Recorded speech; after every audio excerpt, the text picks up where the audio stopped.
Tamalalo wolila Bamako kono kasira wolola. Tamalalo ye wala mini.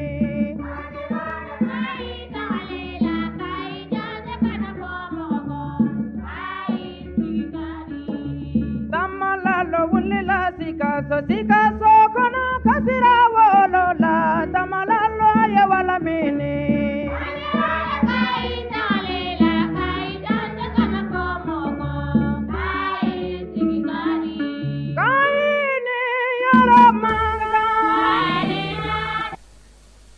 Foli ani tanuni be Bamada Poineti kanubaga bɛɛ lajɛlen Mali kɔnɔ ani Mali kɔ kan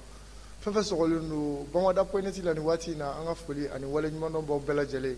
aw denkɛ don aw balimakɛ Saliya Basi Kulibali ka bɔ Bamada Poineti kan Maliyɛnw aw bisimila aw ka jamukan mandi kɛnɛ kan an bɛ min ɲɛnamaya aw ye ka daminɛ ntɛnɛn fo ka taa se juma ma kunnafoniya min bɛ dugu kɔnɔ ni ka o ta ni ko o walawala aw ye an b'aw ladɔnniya k'a fɔ ko n kelen tɛna jamukan in ɲɛnamaya bi ni an balimakɛ dɔ bɛ ɲɔgɔn fɛ ale tɛ maa dogolen ye ka d'a kan a bɛ jɛkulu dilan jɛkulu min ni olu wulikajɔ ɲɛsinnen don kɛrɛnkɛrɛnnenya la Faransi ka tagali ko ma ka bɔ anw ka jamana kɔnɔ n'u b'a fɔ o ma ko yɛrɛwolo debout sur le rempart o kɛlɛkɛcɛ dɔ don ni ale ye Dirisa Mɛmɛnta ye Dirisa Mɛmɛnta asalamu aleykum kɔri baasi tɛ yen alhamdulilah folikan kɛrɛnkɛrɛnlen jumɛn b'i bolo ka kɛ an lajɛlikɛlaw la nin waati in na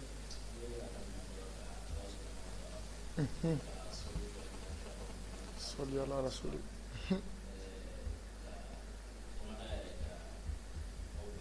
foli diyara an ye kosɛbɛ merci a ko kan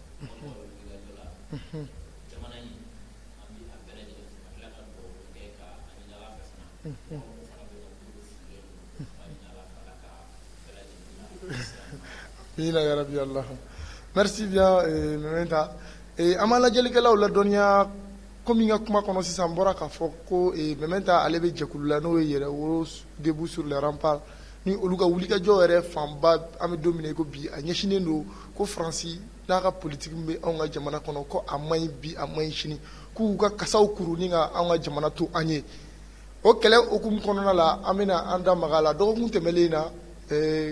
Macron ale bɔra ni ka a jira k'a fɔ ko ale ka troupe minnu bɛ yan nɔ ani u jɛɲɔgɔn minnu bɛ yan nɔ n'u nan'u dɛmɛ anw fɛ yen kɛlɛ la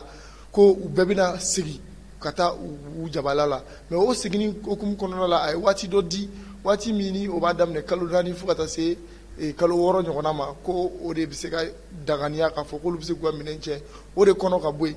o kɔfɛ an ka gouvernement yɛrɛ ripostera u ko o jaabi in na k'a jira k'a fɔ k'olu b'a ɲini k'u ka taga k'a sɔrɔ wagati ko t'a la an y'a ye samedi don manifestation belebeleba dɔ kɛra ni o manifestation ɲɛfɛ ni yɛrɛwolo debout sur le rempart na aw tun b'o ɲɛfɛ yala an bɛ fɛ ka mun dɔn Dirisa Mɛmɛnta ɲininkali fɔlɔ min bɛ n bolo ka tɛnku i la yala hakili jiginna dɔɔni i bɛ se ka mɔgɔw hakili lajigin takuba ani barikani yɛrɛ nacogo la anw ka jamana kɔnɔ fo ka se bi ma an'u ka kɛwalew la fo ka taa se u ka tagali ma merci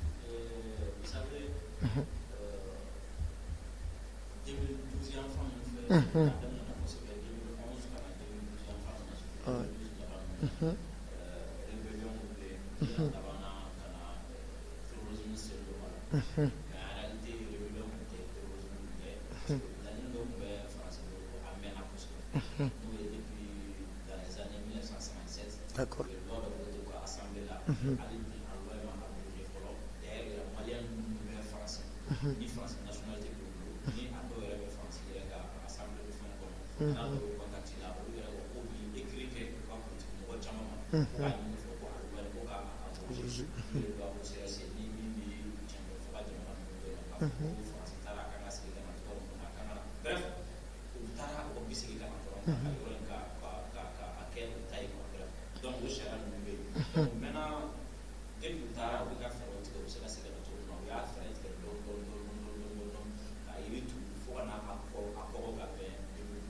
D'accord.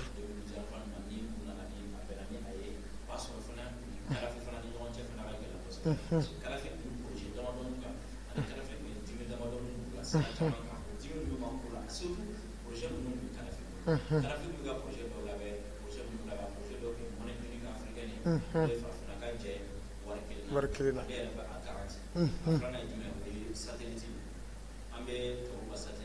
utiliser effectivement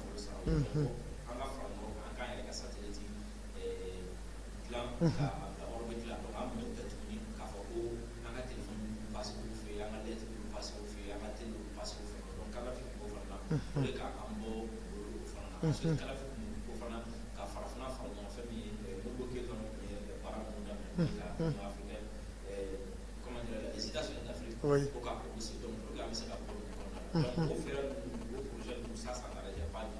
La France.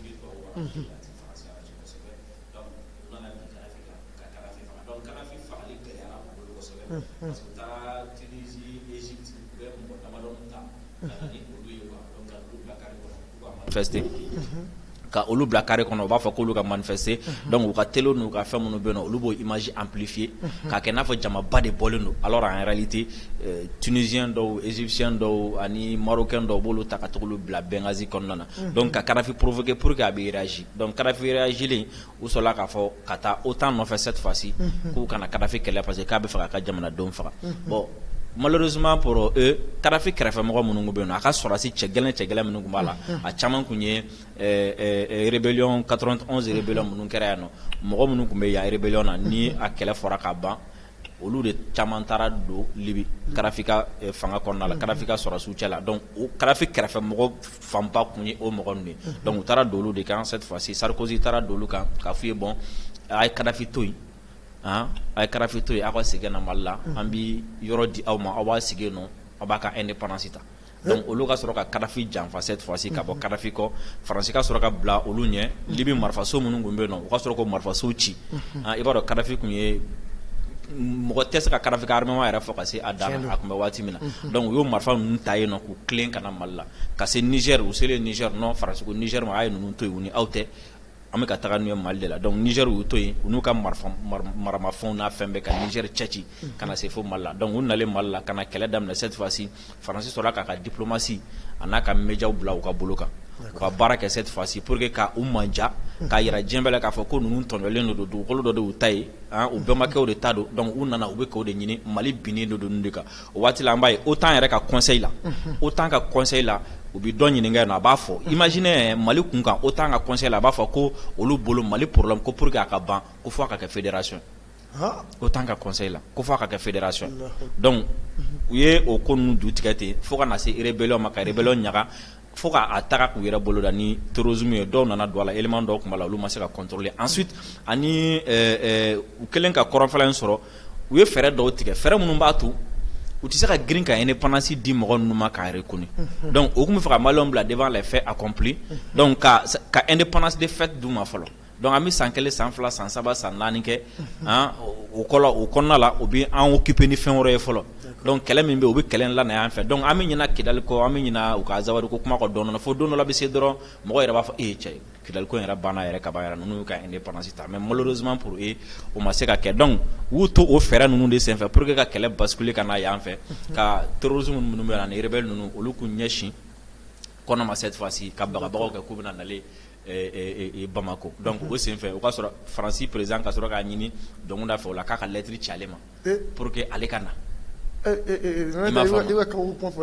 a fɔra ko anw de ye lettre ci u ma non olu de y'a fɔ ko an ka lettre ci u ma parce que Faransi depuis kalo caman yanni mɔgɔ ninnu ka na Faransi ye plan tracé k'a ban a kan ka na intervenir cogo min na a kan ka na ni mobile hakɛ min a kan ka na ni avion hakɛ min avion ninnu hakɛ min kan ka bɔ Tchad ka na hakɛ min kan ka bɔ Niger ka na ani hakɛ min kan ka bɔ Côte d'Ivoire ka na depuis mɔgɔ ninnu ma bɔ u kunda fɛn kan kɔna kan janvier la o y'a sɔrɔ kalo caman Faransi ni plan bɛ tracé k'a ban k'a plan ba k'a bɔ k'a bila yen ni intervention kun n'a sɔrɔ ni jɔnkunda de y'u wele o tun b'a sɔrɔ o ma labɛn o sisan b'a sɔrɔ o tun tɛ fɛ ka na mais comme u y'a bɛɛ kɛ k'a ban k'a bɛɛ bila yen cette fois-ci maintenant a tɔ tora jumɛn i ye plan dɔ tracé k'i bɛna nin fɛn in kama a tɔ ye jumɛn sisan fo fɛn dɔ de ka na nin fɛn fana kɛli sababu ye i m'a faamu donc o ka sɔrɔ ka mɔgɔ ninnu pousser ka na cette fois-ci k'a fɔ jɔnkunda bon lettre ci an ma pour que an bɛ na bon hali o lettre in fana kɔnɔ jɔnkunda k'u ma bon an mago bi sanfɛ minɛn na parce que an bɛ yɔrɔ min n'a fɔ bi sɔrɔdasi cɛ minnu bɛ an bolo olu b'an bɔ donc n'a sɔrɔ ni a bɛ se ka na avion ani kunnafoniyaw u ye lettre lasegin parce que u ye min ɲini jɔn nɔfɛ jɔn m'o kɛ a ye lettre min ci o lettre lasegin o la n'o lettre lasegin jɔn dɔ ma ale yɛrɛ bɛ fɛ a ka kɛ cogo min na sisan ka sɔrɔ ka o kɛ bon i bɛ anw wele i bɛ Nations Unies fana wele i m'a faamu i b'a fɔ ko olu bɛɛ ka na i bɛ diɲɛ jamana tɔ fana wele i b'a fɔ ko olu fana ka na donc i b'a fɔ fana ko an ka sɔrɔdasi dɔ fana ka donc ka min ka di faransi ye k'o don a kɔnɔ cette fois-ci k'o di jɔnkɔnu ma donc jɔnkɔnu sera k'o ci olu ma sisan donc Serval ka sɔrɔ ka na o nacogo la ka na kɔna teri minnu bɛ yen nɔ n'u ye terroriste ye c'est comme si u bɛ to ka baro dɔ bɔ ko dɔ terikɛ yɛlɛma ka kɛ wara ye k'a fɔ a ye ko n bɛna taga misiri la ni n kulela quoi bɛɛ bɛna boli i kana boli dɛ bɛɛ n bolo i ka n'i bolo danna dɔrɔn n bɛ n sigi o la mɔgɔw b'a fɔ k'i ye cɛfarin parce que cette fois-ci voilà donc o système de don quoi parce que mɔgɔ minnu don Faransi de ka mɔgɔ dilannen don ale de ka mɔgɔ dɔnnen don quoi donc cette fois-ci a bɛ na ka na kɛ n'a fɔ a b'u kɛlɛ a kɛra cogo o cogo mɔgɔ ninnu u to ka dommages collatéraux bɛ yen u bɛ mɔgɔ dɔ sacrifier mais ɲɛmɔgɔ ninnu quoi olu b'olu to yen nɔ quoi donc Faransi ka sɔrɔ ka na u kunbɛn kɔ na mɔgɔ ba yirika min y'a kɛ kɔnɔ kan Faransi ma se k'a fɔ hali sini ale ye mɔgɔ hakɛ min faga o la a ma se k'a da fɔ wa Faransi ma se ka image yɛrɛ yira image min b'a yira k'a fɔ k'a ye mɔgɔ caman faga ninnu na ale kɔni nana dɔrɔn k'a nan'u kunbɛn kɔ na a nan'u kunbɛn kɔ na ka u gɛn ka segin n'u ye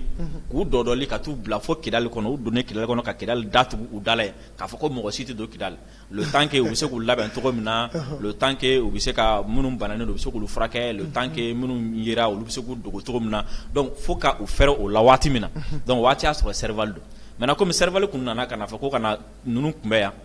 ka taga yen fɛ mais a waati accord kun tɛ yen cadre juridique kun tɛ yen cadre juridique min b'a yɛrɛ k'a fɔ k'u ka sɔrɔsiw kan ka to u kan ka nin to yan ka nin to yan donc cadre juridique min u nana o cadre juridique de dilan sisan nɔ ka Serval yɛlɛma k'a kɛ Barkani i m'a faamu ko ka terroristes kɛlɛ ɔ depuis o de kɛra sa a tɔgɔ nin kɛra lata karala ye ni fɛn min ma fara gɛlɛya ka fɛn tɛ bɔ a la n'u ɲininkara waati fɔlɔ minnu tun bɛ u tun bɛ ɲininka ko a kɛra cogo di aw bɛ yan kɛlɛ tigɛ ba a b'a fɔ kayi k'olu mana ka n'u yɛrɛ bila Mali sɔrɔsiw nɔ la k'olu kɔni nana kɔrɔnfɛla dɔrɔn de kama ko centre t'a la wa k'olu bon u tun bɛ kuma caman fɔ a nana ganga u ko ayi donc waati min a fɔra k'u ka taa u ko k'u nana terrorisme de kɛlɛli kama donc depuis Barkani de nana fo sisan sa lafiya ma sɔrɔ bilen mankan bɔra Kidali ka na don centre kɔnɔna surtout 2016 yan fan ninnu fɛ ka na don centre kɔnɔna ka bɔ centre kɔnɔna fo ka Mali bɛɛ lajɛlen sɔrɔ donc Barkani ni Serval bakuruba fɔla u nana ni nacogo de la en 2014 ni ma fili 2014 kana 2015 la donc IBK n'u ka sɔrɔ ka traité de coopération militaire in signé ne y'a waati y'a sɔrɔ Bandaw ye comment dirais la voilà sɔrɔsiw ka ministre D'accord, merci bien Mementa i ka nin walawalali ni hakili la faamuyali caman sɔrɔla la an lajɛlikɛlaw fɛ o la ɲininkali filanan mun bɛ n bolo an y'a ye k'a fɔ samedi don n'o ye sibiri tɛmɛlen wulikajɔ belebele kɛra wulikajɔ in kun laɲini ye ko Faransi de ka taa ka d'a kan u y'a fɔ k'u bɛna taa ko Ala ka se n'u ɲuman ye k'u taali tɔ teliya yala an bɛ fɛ ka mun dɔn bakuruba la sisan Faransi mana taa ka bɔ anw ka jamana kɔnɔ a avantage ye mun ye anw ma e bɛ se k'i da don dakuruɲɛ damadɔ la ka dɔ fɔ an ye avantage la yanni n ka don Faransi taga la n ɲinɛna Takuba kɔ Takuba ni ma fili 2018 ka na 2018 c'est à dire mankan calen yɛrɛwolo créelen mankan calen cette fois-ci Faransi da la mankan cayara ka mankan caya k'a fɔ ko Faransi ka taga maintenant cette fois-ci Macron était dos au mur ale de tɔgɔ bɛ diɲɛ bɛɛ da Faransi de tɔgɔ bɛ diɲɛ bɛɛ lajɛlen na alors que ale dun tɛ fɛ n'o ko tora ten tɔ a bɛ gɛlɛya a bolo kosɛbɛ donc Macron y'a essayé cette fois-ci ka problème k'a bɔ Faransi la k'a kɛ i n'a fɔ ni Mali ni Europe de bɛ ɲɔgɔn na k'a kɛ i n'a fɔ ni sɔrɔsiw minnu bɛ yan Europe bɛɛ de jɛra ka na k'u bɛna na fɛn dɔ kɛ donc n'a tiɲɛna a bɛ tiɲɛ u bɛɛ bolo cette fois-ci donc a sɔrɔla ka taga cette fois-ci ka taga plan dɔ kɛ ko ka Barkani ko k'o yɛlɛma ko k'o kɛ Takuba ye i m'a faamu donc n'o kɛra Takuba ye sisan nɔ Europe bɛɛ bɛ sɔrɔsi dɔ bila ka na olu bɛna u ka force spéciale minnu bɛ yen u b'olu bila ka na u bɛna fara ɲɔgɔn kan k'a fɔ k'u bɛna terrorisme kɛlɛ donc o sɔrɔla ka sɔrɔsi 100 yɔrɔ dɔ la 200 yɔrɔ dɔ la bon a bɛɛ lajɛlen n'i ma fili mɔgɔ 800 quoi a ma se ka bon a kɔni ma se ka san sɔrɔ quoi parce que depuis yen nɔ c'était un projet mort-né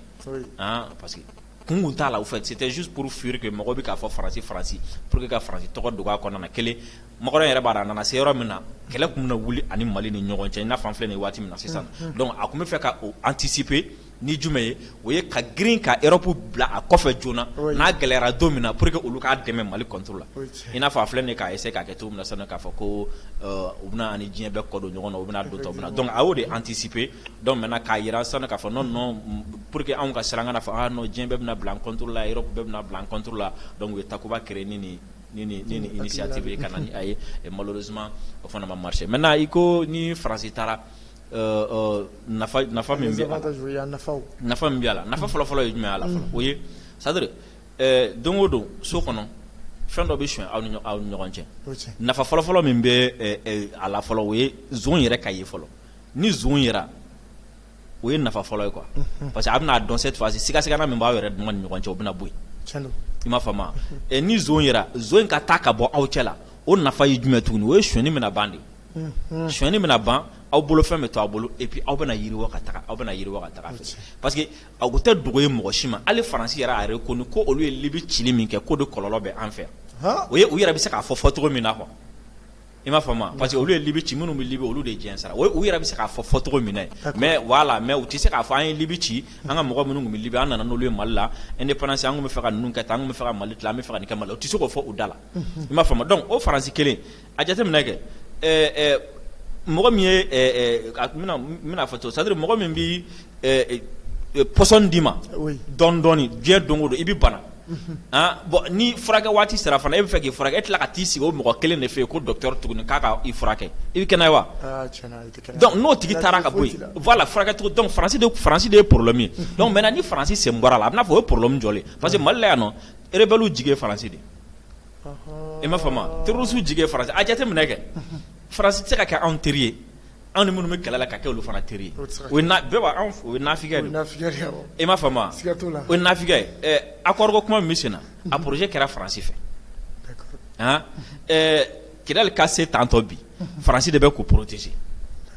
i m'a faamu rébellion ka na n y'a f'i ye n ko faransi don i m'a faamu Yadi Agali min ni diɲɛ bɛɛ bɛ k'a ɲini faransi ambassadeur kɔrɔ min tun bɛ a livre min sɛbɛn a ko faransi sɔrɔdasiw ye Yadi Agali minɛ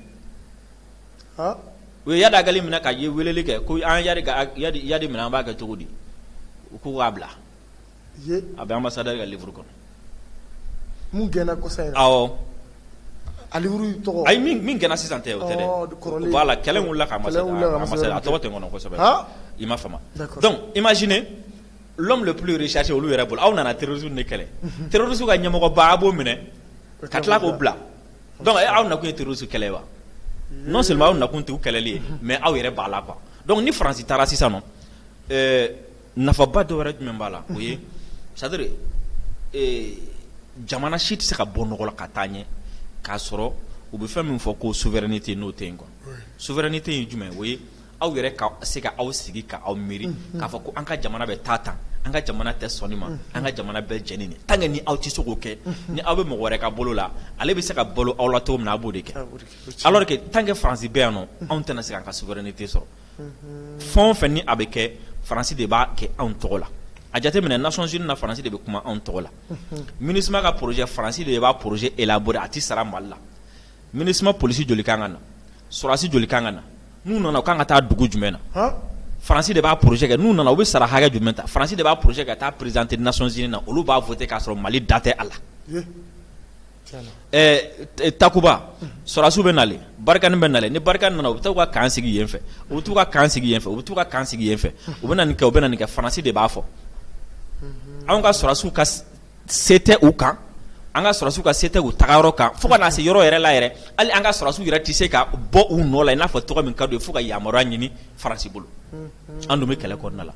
donc ni o tigilamɔgɔ bɔra yen k'a fɔ ko yɔrɔ yɔrɔ ka di i yɛrɛ ka jamana kan yɛlɛ ko don kan yɔrɔ yɔrɔ ka di i yɛrɛ ka jamana kan i bɛ se ka taga yen kɛlɛ ka di i ye cogo min na i ka jamana kan i bɛ se k'a kɛ surtout a tun bɛ i bali hali ka se ka kɛlɛkɛminɛn sɔrɔ ka taga kɛlɛ kɛ donc n'o bɔra yen nɔ sisan a jateminɛ kɛ faransi dabɔlen a la ka na se sisan ma an commencera ka marifa sɔrɔ n'i ye kɛrɛfɛ jamana ninnu bɛ kuma caman na n bɛna a kun dɔ f'i ye bi dɔwɛrɛ tɛ ils ont peur parce que Mali bɛ ka armé cogo min na aujourd'hui sous région kɔnɔna la il y a aucun pays min bɛ se ka Mali rivaliser sur le plan militaire an bɛ yɔrɔ min na i n'a fɔ bi on était à 7000 10 000 sɔrɔdasi 2013 aujourd'hui nous sommes à peu près 40 000 avion min b'an bolo presque avion min b'an bolo a ka dɔgɔn sous région kɔnɔ avion min b'an bolo a radar minnu ni arme a ka dɔgɔ donc maintenant forcément u bɛ siran ɲɛ kɛrɛfɛ jamana ninnu bɛ siran ɲɛ donc parce que jamana ninnu caman bɛ ten n'u ɲɛ b'a la jamana dɔ bɛ kɛrɛfɛla la a bɛ ka marifa fɛn sɔrɔ u bɛ siran donc mankan caman fana bɛ yen juguya caman bɛ yen nɔ ani kɛlɛya caman bɛ yen ka ɲɛsin Mali ma a bɛɛ ye nin yɔrɔ ninnu ye quoi i m'a faamu donc ni tant que faransi da kun bɛ mali la an kun tɛ se ka nin niveau sɔrɔ e k'a jateminɛ avion 4 bɛ na don min na avion 4 bɛ na don min a y'a sɔrɔ faransi ye projet de kɛ ka taa présenter Nations Unies na conseil de sécurité la ko ka embargo kɛ mali kan mali kana se ka armement san o y'a sɔrɔ o tun kɛlen don ka commission fɔlɔ min tun bɛ yen nɔ o commission ka mandat tun bɛ ban ka bɛn o don ma donc faransi tun ye projet kɛ pour que ka o commission ka mandat renouveler Russie ye a ka embargo de imposer pour que o mandat in kana renouveler donc le fait que o mandat ma se ka renouveler donc le Mali était libre maintenant d'acquérir des armes o don sufɛla fɛ Russie ka sɔrɔ ka na ni avion 4 di Mali ma ka sɔrɔ k'a fɔ ok d'accord n'a bɛ fɛ ka fɛn sigi a bɛ se k'a sigi nka a y'a yɛrɛ dama dɔrɔn t'a kɛ dɛ parce que a tun ye fɔlɔ min kɛ faransi de tun ye a jɛkulu sigi mɔgɔ min ka d'a ye k'olu ta k'olu don a kɔnɔna la donc ko ka Mali kɔlɔsi u kana se ka maramafɛn jugu ta pour que an kana taa se rebelle ma donc imagine nin bɛɛ nin ye volet sécurité dɔrɔn ye fɔlɔ i m'a faamu comment dirais la faransi ka ara mondial droit de veto min b'a bolo nin b'a bolo faransi jamana fɛn b'a bolo wari nafolo b'u bolo nin b'u bolo a bɛɛ lajɛlen ju ye u bɛ nafolo minnu ta anw fɛ yan ani CFA min bɛ ni o italien u ni italien bɛ kɛlɛ la waati min na o de la u ka italien y'a fɔ ye ko ni ye franc CFA tigɛ faransi la sisan nɔ ko faransi bɛ taa 20e ara mondial la i m'a faamu deuxièmement awɔ faransi yɛrɛ bɛ courant min utiliser pour que ka u ka hôpitaux la marcher k'u ka avions la marcher k'u ka ampoule mɛna k'a don ta a bɔra ta n'i y'a tila 3 ye 2 bɛ bɔ an kɛrɛfɛ Nigéria n'o ye uranium ye donc imagine u ti ɲɛ an kɔ quoi donc u bɛ balo nin fana donc n'an sera ka nin minɛ u la k'a k'an yɛrɛ ta imagine an bɛ kɛ combien mara mondial an de bɛ faransi remplacer cette fois-ci donc imagine a ka ca faransi ka tagali tellement que nafa bɛ a la et puis waati min na dɔrɔn an sera ka ninnu bɔ an ka ko ɲɛmɔgɔya la ka na bila e ka Mali yɛlɛmacogo lajɛ fɔlɔ an de tun bɛ boli terroristes ɲɛ fɔlɔ an de tun bɛ boli rebelles ɲɛ mais sisan rebelles de bɛ bɔ f'u bɛ taa Italie ka taa surunalidonba ɲini u yɛrɛ la walasa Mali kana taa se o ma terroristes l'autre jour la y a dɔ in wele jɛnɛ kɛrɛfɛ dugu dɔ la a ko ma ko olu ka dugu la quoi ko terroristes ninnu tun bɛ na ka na u ka bagan n'u ka fɛnw fara ɲɔgɔn kan ko jaga k'u y'o bagan minnu fara ɲɔgɔn kan k'o don na k'u nana olu nɔfɛ quoi k'a ye n'a ka baganw ta anw bɛ taa parce que u y'a ɲɛ b'a la sɔrɔdasi armée bɛ ka surunya u la i m'a faamu wa pays dɔgɔ a ma se mɔgɔ ko fɔ mɔgɔ bilen depuis an bolo don faransi bolo an ka armée bɛ ka monter en puissance an bɛ ka maramafɛnw sɔrɔ fɔlɔ c'est-à-dire an b'a fɔ an ka denmisɛnninya terme fɔlɔ bula de tun bɛ dan anw na i m'a faamu mais sisan anw de bɛ ka sebagaya sɔrɔ sisan ni terroristes de y'a mɛn k'anw bɛ ka gɛrɛ yɔrɔ min na u bɛ boli ka bɔ yen anw de bɛ k'u ci mɔgɔ kalo 1 kalo 2 kɔnɔna na terroriste min faga a ka ca ni mɔgɔ 400 dugu min libéré la mɔgɔ tɛ a da dɔn dugu minnu yɛrɛ tun ye mɔgɔw ka symbole ye ni mɔgɔw yɛrɛ tun bɛ transition kɛlɛ ni a ye n'o ye Farabugu ni Marebugu ye olu bɛ lahala min na bi bɛɛ lajɛlen ɲɛ b'a la faransi yɛrɛ y'a fɔ ko u bɛn'u ka takobɛn concentré yɔrɔ min na n'o ye zone de 3 frontières ye ko terroristes dagayɔrɔba de bɛ yen ko surtout ko terroriste jɛkulu min ka jugu ka tɛmɛ a bɛɛ kan k'o dagayɔrɔ de bɛ yen o don na min kɛra o ma dogo mɔgɔ la n'o ye T-Site mara bɛ an ka mɔgɔw bolo bi n bɔra ka kunnafoni laban min sɔrɔ sisan armée tun y'a fɔ de ko 57 n ye kunnafoni laban min sɔrɔ k'u ye terroriste min faga k'a ka ca ni mɔgɔ 89 kɔ ye i m'a faamu nin bɛɛ kɛra le fait que an sera k'an bolo bɔ faransi bolo k'a f'u ma ko an tɛ k'a f'u ka sɔrɔdaso a y'aw sigi yɔrɔnin kelen an sera ka nin bɛɛ lajɛlen kɛ nin bɛɛ kɛra parce que an sera ka mɔgɔ wɛrɛ sɔrɔ mɔgɔ min n'a an ŋaniya ka ɲi ka ɲɛsin an ma donc imagine n'a sɔrɔ n'an tun bɛ tan san tan kɔnɔ san b'a sɔrɔ an bɛ yɔrɔ jumɛn na donc faransi ka tagali tellement que nafa b'a la an tɛ se k'a fɔ ka s'a dan na. D'accord. Merci bien Mementa bamananw b'a fɔ ko ji kunnaŋolon tɛ kumu fɛn o fɛn bɛ yen ko nafa b'a la i bɛ taa sɔrɔ gɛlɛya dɔɔni b'a kɔnɔ mais ni nafa ni o cayara ni gɛlɛya ye mɔgɔ bɛ ɲinɛ gɛlɛya kɔ yala an bɛ fɛ ka dɔn faransi ka tagali a bɛ se ka kɛ gɛlɛya jumɛn ni jumɛn ye anw ma a bɛ se ka d'abord gɛlɛya fɔlɔ sisan ni kɔrɔkɛ dɔ tun famana ɲɔgɔn ma kosɛbɛ a ye ɲɔgɔn ye clinique dɔ la sisan parce que n taara ni denmisɛnninw ye ale bɛ baara la MINUSMA la ko a hakilila kɔni k'an tɛna se olu ma quoi non ne ko n kɔrɔ k'an tɛna s'i ma voilà donc ni faransi taara a kɔlɔlɔ peut-être kɔlɔlɔ minnu bɛ baara la u bolo olu sirannen don i b'a fɔ i n'a fɔ comment dirais-je la reportage dɔ kɛra Gao ɲɛbaanba dɔ la u taara u y'a nɛgɛ u b'a manipuler k'a bila kuma na a b'a la ko faransi sɔrɔdasi minnu bɛ yan ko kan min bɛ yan k'o de kɛra sababu ye olu denw bɛ ka baara sɔrɔ ko n'u taara k'olu denw nana baara ko kɛ cogo di i ka jamana bɛ ka ci awɔ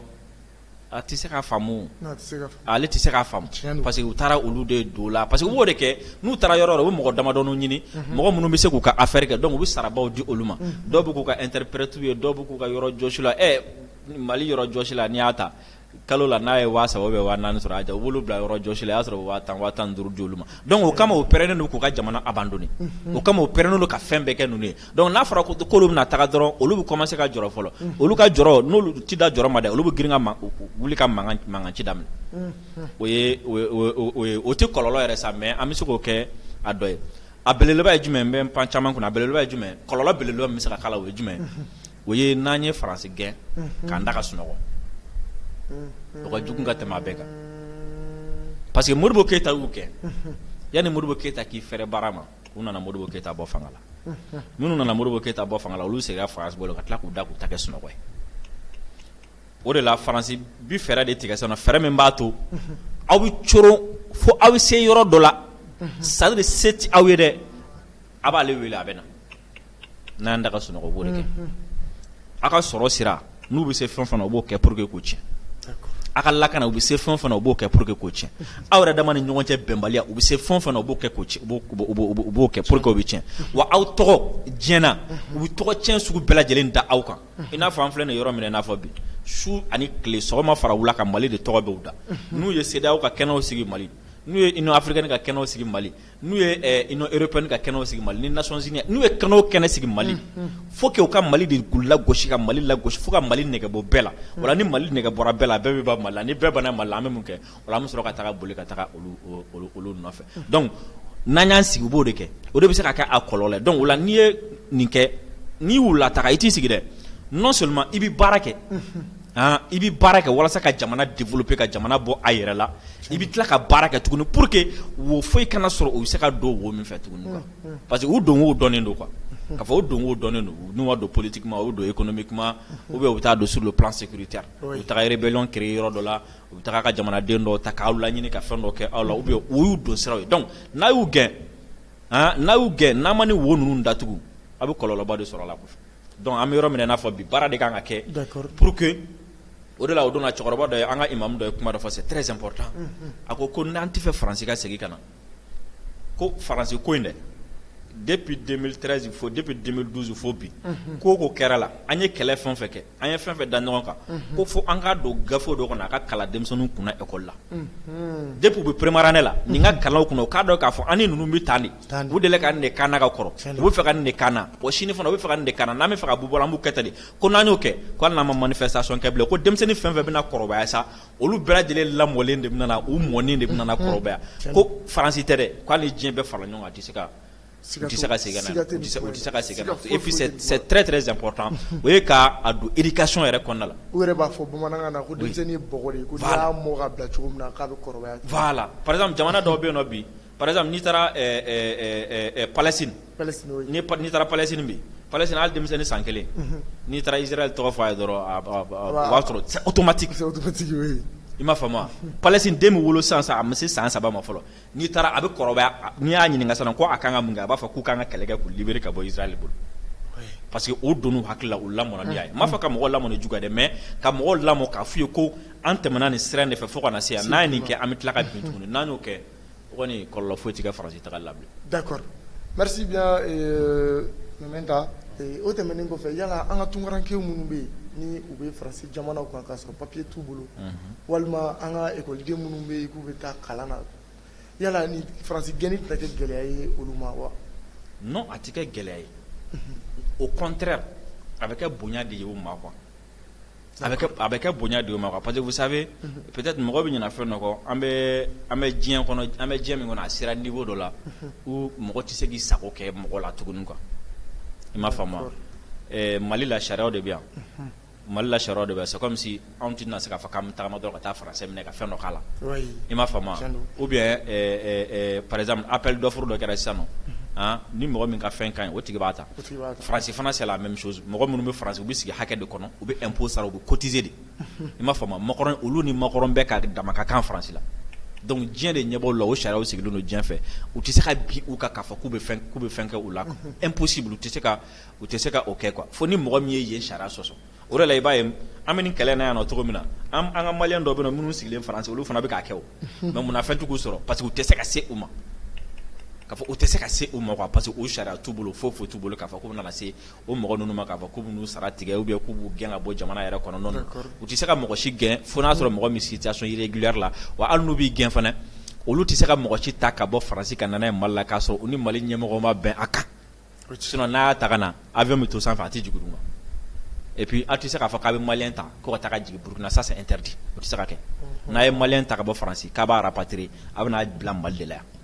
wa mɔgɔ fana tɛ rapatrier ten droit dɔw bɛ yen nɔ olu bɛ sara ye donc pour que a tigi ka rapatrier fo ni Mali autorité de ka bɛn a kan ni mɔgɔ hakɛ bɛ yen u bɛ ta u bɛ ka nin kɔlɔlɔ in se an ka jamana kan n bɛ fɛ ka na ni u ye ni Mali autorité ko d'accord a bɛ se ka na o bɛ na mais tant que ni Mali ma sɔn u tɛ se ka donc maliyɛn minnu bɛ Faransi u tɛ se ka foyi kɛ u tɛ se ka foyi k'u la quoi. D'accord. Merci bien Mementa i ka kuma kɔnɔna la i da taara se yɔrɔ dɔ ma ni o ye rebelle ye ko rebelle taara Italie ko ka taa sigi ka fɔ ko réconciliation ko bɛn min ni a kuma taara fɔ ka sɔrɔ an ka jamana ɲɛmaaw tɛ yen wa olu ye maaw ye fɛnɛ ni maa minnu don n'u murutira mais u bɛ anw ka cakɛdabaw kɔnɔ yan bi an ka bulonbaw kɔnɔ yan bi u da bɛ an ka jamana kuma la yala olu kan ka bila minɛ jumɛn de kɔnɔ olu maa ninnu kan ka bila minɛ jumɛn de kɔnɔ. D'abord mɔgɔ k'a tɛ État reconnu o tigi kan ka bila juguya minɛ kɔnɔna la mɔgɔ bɛ yen k'a ko k'a tɛ État de reconnu marifa bɛ n bolo marifa t'i bolo o tigi kan ka bila juguya minɛ kɔnɔ o ni kɛlɛli de ka kan o man kan tɛ ka nɛgɛ maintenant i ye Italie ko kuma min fɔ vous savez yɔrɔ dɔ bɛ yen nɔ a panna mɔgɔ caman kunna d'accord i b'a dɔn Italie ye Libye colonisé o liens bɛ yen donc o lien tɛmɛlen kɔfɛ OTAN bɛ taga waati min na a y'a sɔrɔ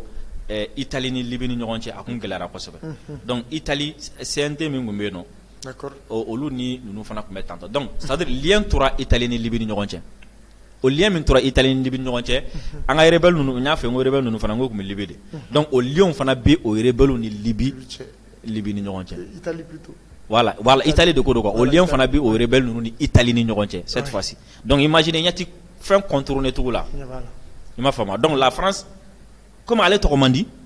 n'ale yɛrɛ a bɛna dɔ direct donc Faransi bɛ ti munumunu Italie fɛ i m'a fɔ Faransi bɛ ti munumunu Italie kɔfɛ k'a essayer k'a fɔ k'a bɛna na fɛn dɔ kɛ i m'a faamu sinon u taara ni kun t'u ta ko fɔlɔ ye mais u ye jɛkulu dɔ de sigi a bɛ sigi waati min na n t'a dɔn u bɛ niveau min na sa mais a ma sigi ŋaniya ɲuman ye u ka ko CPS wa ou bien CSP de CSP a ma sigi ni ŋaniya ɲuman ye olu de assise nationale de la refondation wagati olu de assise bali ka localité a ma sigi ni ŋaniya foyi ni kɛlɛ tɛ comme ça u ɲɛ b'a la de u ni minnu bɛ ɲɔgɔn na fanga b'u la ka tɛmɛ olu kan u ko de hakilila jumɛn kun b'u la ko olu de ye yen yɔrɔ mɔgɔw ye ko ni kɛlɛ gɛlɛyara yan cogo ko i b'a ye ko Bamakɔkaw ni Kulikɔrɔkaw bɛ fara ɲɔgɔn kan donc k'olu fana yen mɔgɔw ka fara ɲɔgɔn kan ni kɛlɛ gɛlɛyara cette fois-ci u ka ɲɔgɔn protéger pour que parce que u ɲɛ b'a la accord ko in kɔni o tɛna kɛ accord ko tɛna kɛ rebelle ko in fana a bɛna na dan donc an bɛ mun kɛ sisan an ka fara ɲɔgɔn kan sisan an k'u kɛlɛ donc n'an ye min sɔrɔ an b'u tila ni ɲɔgɔn cɛ donc o ŋaniya de tun b'u kɔnɔ ka État de kɛlɛ cette fois-ci mais u ye min ye u y'u siran k'a fɔ u ye min ye u y'u siran u ye armée ye cogo min na surtout ɲɛ b'a la minnu bɛ jamana in kunna sisan ani il faut que les interférences cessent o mɔgɔ ninnu tɛ kelen a yɛlɛmana kosɛbɛ donc commencer ka taa u bɛ taa ka don mɔgɔw kan yen fɛ bon an bɛ fɛ de accord de ka appliquer nin ka kɛ tan et puis en même n'i y'a ko labanna cogo min na an ka jamana ɲɛmɔgɔ kun don k'u tɛ taa i m'a faamu olu tɛ se ka taa k'a fɔ ko u bɛ t'u sigi ka tugu ninnu de kɔ quoi donc n'u bɛ jɛ n'a ye n'u bɛ jɛkulu sigi État bɛ k'a ɲɛmɔgɔ ye État bɛ k'a ɲɛmɔgɔ ye puis État ka plan min bɛ État bolo sur le plan sécuritaire u b'o de suit k'a fɔ k'olu yɛrɛ dama bɛ t'u sigi yen nɔ k'a fɔ an ye Kidalikaw ye ou bien an ye Mɛnakakaw ye donc anw bɛ an ka sécurité kɛ nin cogoya la non État ko kuma t'a la a bɛ tugu anw de kɔ plan sécuritaire min bɛ État bolo a bɛ tugu o de la n'aw bɛ sɔn o ma o don n'a tɛ sɔn o ma fana a banna donc par fini u nana principe ni fɛnw comment dire la principe accord de principe même n'a sɔrɔ ni mɔgɔ y'a essayer k'a fɔ k'u b'a bayɛlɛma ka kɛ n'a fɔ u taara bɛnkan de siɲɛ non accord de principe tɛ dɔwɛrɛ ye an ka bɛn a kan an bɛna baara kɛ cogoya min na d'accord voilà mais an bɛna baara min kɛ o tɛ dɛ an bɛna baara kɛ cogoya min na donc ala donc n'an bɛnn'o kan ka ban d'accord merci bien Mementa mais an i tɛna se ka sigi ka tila ka wuli ten ka sɔrɔ an ma yɛrɛ wolo ko kuma kɛ n'o ye aw ka jɛkulu ye yala wulikajɔ jumɛn b'aw bolo don n'a nataw la moyen jumɛn b'aw bolo walasa aw ka laɲini min ni o ye Faransi ka taga a bɛ se ka sabati a ɲɛ 40 ma d'abord an me min no fe folo an kla France ka tagalla alna soro no ma taga folo principe ko no soro la folo ko mi we aka don yere quoi ka fa ka don quoi ka fo ko France te enterré quoi parce que bitu ko de me anga mogo douda même na soro no bu wele ko politicien ne ba no bolo politicien te mogo munun bi fe ka balo ka soro ma baraka bitu ka mewda ko France enterré de France dota France bota France président yere ko ka ba ko territoire la ali sa olu de bi yalla la ko France enterré aka don folo ka fo ko France ti enterré aka don folo ka fo ko ubi ka sadru ka cheni do an kun quoi d'accord alhamdulillah o sera ka don ya mogo yo fam flana jume mogo ka so amba fana ka fo ko nunu kan ka kele de quoi et puis ubi se ka kele e ma fo mo alhamdulillah mogo so na ma ka fo ko kan ka kele ubi se ka kele sabana jume tukuni ani jamana yere marabo ka klina kelenta ni ko ina quoi parce que ni on be ka fo ko moy ni olu be ka fo ko kan akla o de nana ni fonyo ko chama na nyon che fo kata bananu nu fon chama do la voilà donc jamana kundla na fo jamana nyamo yere ka donc ka fo ko ni kundla na fa de kangata o fana sera ka soro e ma fama jamana nyamo bu linimi ka bela jele nyabala o kundla la fan soro le wala atoy juma sisa a famna ko lu de problème a famna ko kanga kele a famna ko bi sera kele a famna ko ali nyamo yere fe sana ko nunu tienra la na ma bonu nubula mai donc a toy jume sana o e ka ferga pour que o ka lata donc bena ka baraka to ko on comment dire là on est à travers le flanc bi société civile là ma fama on ti décision ta rola donc on ma nga baraka to na on nga baraka te no meeting ni caravane ni fonye ka jira jempela jele na sur le plan de la communication ko antenne nous fait ante fo ko to ya ka ajira jempela ko ka chen no bi rabe maintenant état ta jume oui sur le plan diplomatique ale fana be se ka pousser to mina ko labo kenama ale fana o ke donc afanga fla farla donc ga fo ka ta se shubra era furunto la furunto ko fa rat la ka to ta ere donc ami do mina na fo bi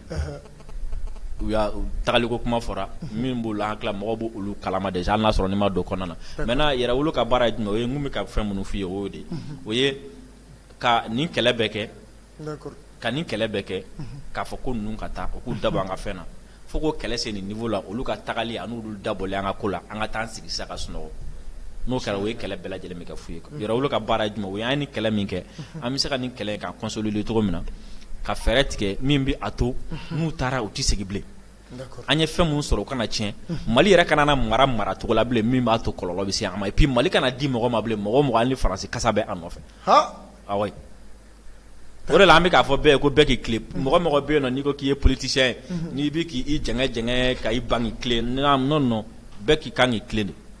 ka bɛɛ kan k'i tile na an bɛ jamana ko de la an mɛnna ɲɔgɔn munumunu na ni faransi kasa bɛ mɔgɔ nɔfɛ n'an y'a dɔn an tɛna jɛ ni a ye ala ta ka ko ye dɛ mais an kɔni bɛ fɛn bɛɛ lajɛlen kɛ pour que kana kɛ mali président an t'o kɛ dogo yɛrɛ la an b'o yira diɲɛ bɛɛ lajɛlen parce que an b'a dɔn k'a fɔ ko faransi yɛrɛ y'o fɔ ko olu bɛna taa Niger parce que ni élection ni fɛnw kɛra waati min na o b'a lajɛ ala y'a mɛn an ka fɛn o don na Macky Sall y'o de fɔ conférence yi senfɛ ko gɛlɛya bi Mali ni fɛn ni ɲɔgɔn cɛ mais ko on verra k'u bɛna taa n'u ka sɔrɔdasiw ye Niger maintenant ko ni élection kɛra on verra après ni jamana ɲɛmɔgɔ minnu nana ni u bɛna segin ka na bolodi ɲɔgɔnma kura tuguni donc ça veut dire que ninnu bɛna taa u sigi Niger k'u ɲɛsin Mali ma donc ka fɛɛrɛ bɛɛ kɛ pour que ka se k'u sagona président sigi Mali la donc an fana bɛna baara bɛɛ lajɛlen kɛ pour que olu sagona président kana sigi o la an bɛ maliyɛn bɛɛ wele ka wele da maliyɛn ma d'ailleurs sini an bɛna conférence de presse kɛ ka mɔgɔw wele ka na mɔgɔ kana u ko yɛrɛwolo tɔn sigi fan bɛɛ lajɛlen fɛ an ka sentinelle kɛ sentinelle an ka n t'a dɔn n bɛna fɔ cogo min na ka brigadiw sigi fan bɛɛ fɛ ka yɛrɛwolo tɔn sigi fan bɛɛ k'a bɛɛ ka kɛ brigade ye quoi i m'a faamu pour que faransi mɔgɔ kana na sigi an kunna bilen ninnu kana n'u to Niger dɔrɔn ka tagama ka don an ka jamana kan ka tila ka na an ka jamana minɛ tuguni an b'o baara dɔn ni ala sɔnna ma sini wula yɛrɛ fɛ an bɛna conférence de presse kɛ yɛrɛwolo QG la. D'accord, merci bien Drissa Mementa an ka jamukan bɛna se a kuncɛyɔrɔ la yala dakuruɲɛ laban b'i bolo faranga la. dakuruɲɛ laban min bolo n b'i fo kosɛbɛ ka filɛlikɛla bɛɛ lajɛlen fo surtout k'a fɔ mɔgɔ ye ko min ka di ne Mali ko la quoi o ye mɔgɔ ko ninnu ni fɛn ninnu quoi olu tɛ quoi jamana bɛ jɔ ni hakilila ni kunkilenna de ye quoi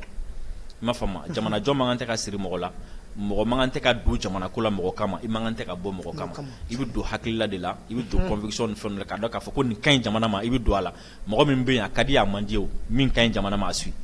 i m'a faamu mɔgɔ minnu bɛ yen fana a ka di ye cogo o cogo n'a bɛ fɛn dɔ bɛ ka kɛ n'a ma ɲi jamana ma kana sɔn ka tugu o kɔ quoi n'an y'o o principe ninnu adopté dɔrɔn i b'a ye jamana ko bɛ nɔgɔya ni mɔgɔ ko nɔgɔyara Mali ko la i b'a ye fɛn caman bɛ yen nɔ a bɛ nɔgɔya quoi parce que i b'a sɔrɔ mɔgɔ caman bɛ yen nɔ u bɛ fara a kan ka fɛn dɔw kɛ parce que i b'a sɔrɔ u masuruna mɔgɔ dɔ bɛ fanga la ou bien u masuruna mɔgɔ dɔ ka surun fanga la u bɛ fara a kan k'a kɛ mais ni o tigi tɛ yen don min na u kun bɛ ka fɛn kelen min kɛ bi sini u b'a fɔ k'u bɛ taga o fɛn kelen kɛlɛ tuguni parce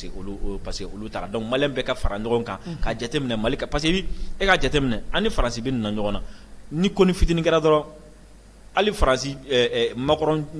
jugufin kirikiri yɛrɛ n'o ye a tɔgɔ sur le plan politique bien sûr n'o ye Éric Zemmour ninnu ni Marine Le Pen ninnu olu bɛɛ ko n'a sɔrɔ ni olu de tun ye président ye ko dɔrɔmɛ tɛ bɔ Faransi bilen ka na Mali la mais i bɛ maliyɛn dɔ sɔrɔ la minnu b'a fɔ ko k'an bɛ se k'a fɔ a b'a fɔ k'a bɛ diɲɛ Faransi ko cogo di a b'a fɔ ko Faransi bɛ tan de Mali dɔ bɛ tan a bɛ tan donc i m'a ye parce que en réalité n'u tun bɛ fanga la sa u b'u da de mais n'u tɛ fanga la olu bolo u bɛ se ka Mali la gosi Faransi i m'a faamu i b'a sɔrɔ dɔ yɛrɛ fana bɛ yen nɔ bi n'i y'ale yɛrɛ ɲininka yɛrɛ ale bɛ Faransi kɛlɛ la ka tɛmɛ diɲɛ bɛɛ kan mais en réalité parce que non je donne des exemples quoi mais en réalité i b'a sɔrɔ sini sisan nɔ ni ale kɛrɛfɛmɔgɔ dɔ bɛ fanga na a fana b'a dabɔ a la tuguni a bɛ tila ka taa fɛn non moi je pense que an tɛmɛna o niveau ninnu kan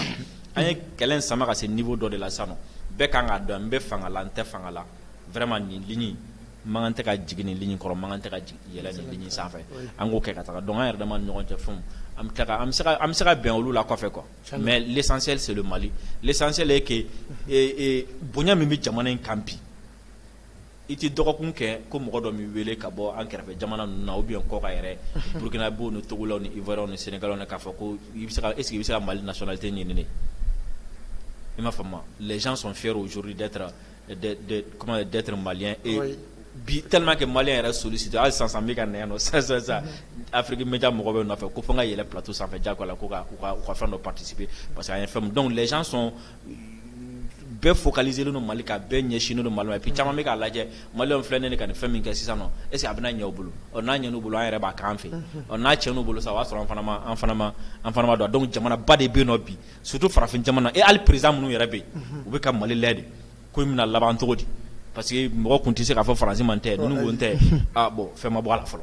mɔgɔ tɛ se k'a fɔ Faransi ambassadeur ma taa ninnu y'a gɛn a bɛna kɛ cogo di fɛn ma b'o la mɔgɔ tɛ se k'a fɔ Faransi sɔrɔdasi ma a ye taa ninnu y'a fɔ fɛn ma bɔ a la ni ninnu yɛrɛ sera ka bɔ u yɛrɛ la sisan k'u ka jamana développer Faransi tɛ to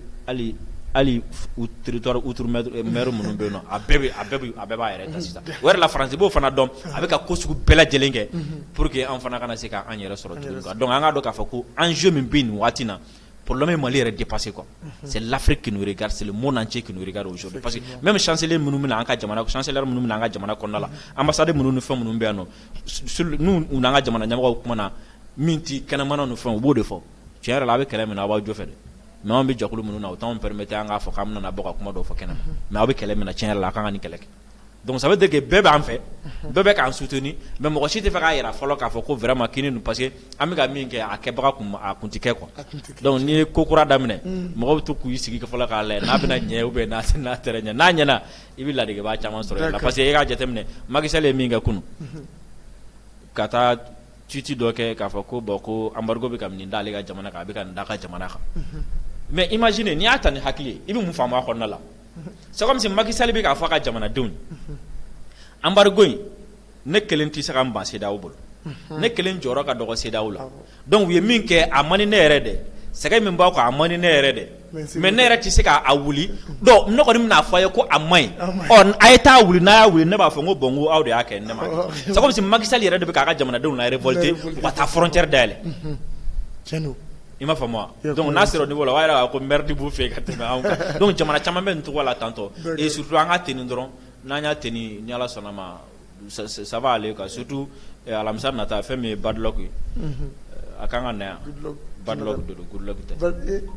bad luck tiɲɛ san joli kalo joli bɛ yaala la an ka jamana kɔnɔ ko ti bɔ la taa o taa fɛn tɛ bɔ merci bien Drissa Mementa an yɛrɛ bi kosɛbɛ i m'i sen bɔ i kɔnɔ kɔrɔ ka se anw ma yan an bɛ yɛrɛ wolo tɔnden bɛɛ lajɛlen fo Drissa Mementa Jurula nin waati in na